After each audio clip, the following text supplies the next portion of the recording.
Assalamualaikum warahmatullahi wabarakatuh. Salam dan bahagia Bapak Ibu Guru hebat. Perkenalkan, saya perwakilan dari kelompok 1 pada mata kuliah Perancangan dan Pengembangan Kurikulum Mahasiswa Pendidikan Profesi Guru Universitas Hamzah Anwadi Angkatan 1 tahun 2022. Dalam hal ini akan menjelaskan mengenai contoh konkret bagaimana peserta didik menjelaskan sebagai bukti telah memahami pada mata pelajaran fisika dan matematika. Kata memahami meliputi dapat menjelaskan melalui generalisasi atau prinsip, memberikan contoh fenomena, fakta dan data secara sistematis, dan dapat memberikan contoh atau ilustrasi. Yang pertama, contoh konkret pada mata pelajaran fisika, yakni tertulis pada capaian pembelajaran fase E, yakni peserta didik mampu mendeskripsikan gejala alam dalam cakupan keterampilan proses dalam pengukuran, perubahan iklim dan pemanasan global, pencemaran lingkungan, energi alternatif dan pemanfaatannya. Adapun tujuan pembelajaran yang dibuat pada kategori menjelaskan pada materi pengukuran misalnya adalah: yang pertama, peserta didik dapat menjelaskan konsep besaran, satuan, dan pengukuran dengan menggunakan kata-kata sendiri. Kemudian yang kedua, menjelaskan berbagai jenis alat ukur dengan ketelitiannya secara teliti. Berdasarkan tujuan tersebut, peserta didik dikatakan mampu menjelaskan ditunjukkan dari kemampuan untuk membedakan besaran satuan ataupun pengukuran yang sesuai.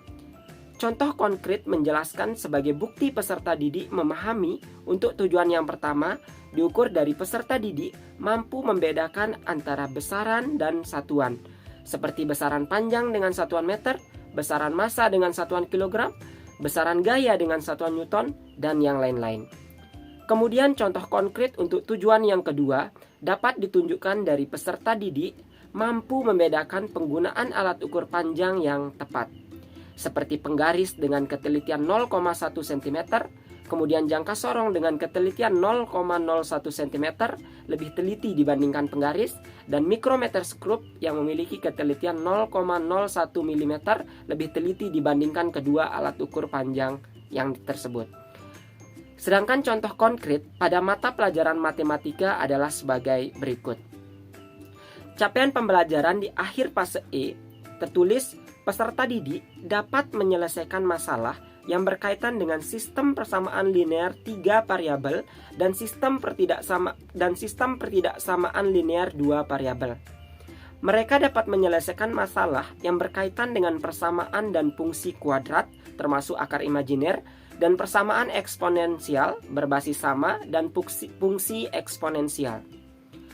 Tujuan pembelajaran yang diturunkan dari capaian pembelajaran yang tadi, yakni peserta didik dapat menyelesaikan masalah yang berkaitan dengan sistem persamaan linear 3 variabel dan sistem pertidaksamaan linear 2 variabel.